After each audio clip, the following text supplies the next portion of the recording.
تو ان صاحب سے پوچھتے ہیں بھائی تیرا اعمال کون سے ہے, تو اعمال کون سے کرتا ہے؟ تیرے بارے میں نبی فرما رہے تو جنتی ہے. کہا یار جو تو نے دیکھا وہی ہے, فرض نماز پڑھتا ہوں, اس کے علاوہ میرے تو کوئی خاص اعمال نہیں ہے. کہا یار نبی نے تیرے بارے میں فرمایا تو جنتی ہے, کوئی تو اعمال ہے تیرا. اصرار کیا لیکن ان صحاب نے بتایا نہیں. جب جانے لگے تو ان صحابی نے ان کو بلایا اور کہا کہ نبی نے جو فرمایا ہے کہ جنتی ہے, ایک بات میرے اندر ہے. کہا کیا بات ہے؟ کہا کہ میرے دل میں کسی کے بارے میں دشمنی نہیں ہے. کتنا چھوٹا سا عمل, کوئی قرآن کی تلاوت نہیں, کوئی لمبی تسبیح نہیں, کوئی حج نہیں, کوئی عمرہ نہیں, کوئی نوافل نہیں, کوئی سجدے نہیں. کون سا عمل؟ صرف دل میں دشمنی, عداوت, کینہ, حسد, جلن بالکل نہیں ہے. نبی نے کیا فرمایا؟ جنتی ہے.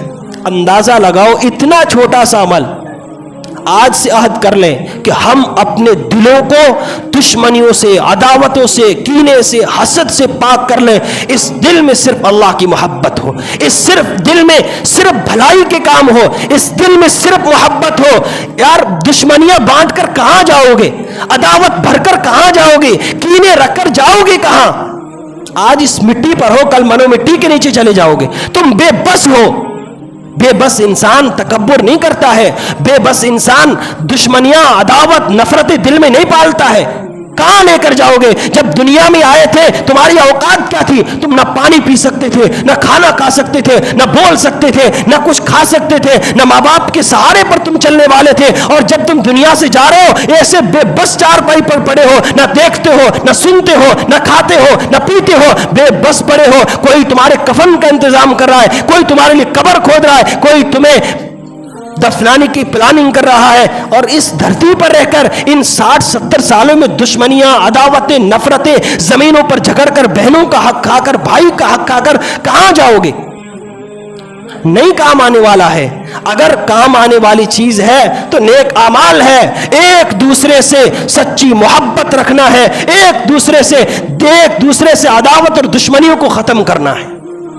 تو نبی علیہ الصلوۃ والسلام نے اور اللہ تبارک و تعالیٰ نے اس آیت میں جو ہمیں حکم دیا ہے, ان 4 کاموں کا حکم دیا ہے. یا ایھا الذین آمنوا ارکعوا, یا اے ایمان والو رکوع کرو, واسجدوا, سجدہ کرو, واعبدوا ربکم, اور اپنے پروردگار کی عبادت کرو, وافعلوا الخیر, اور بھلائی کے کامیاب کرو, بھلائی کے کام کرو, لعلکم تفلحون, اگر تم کامیاب ہونا چاہتے ہو.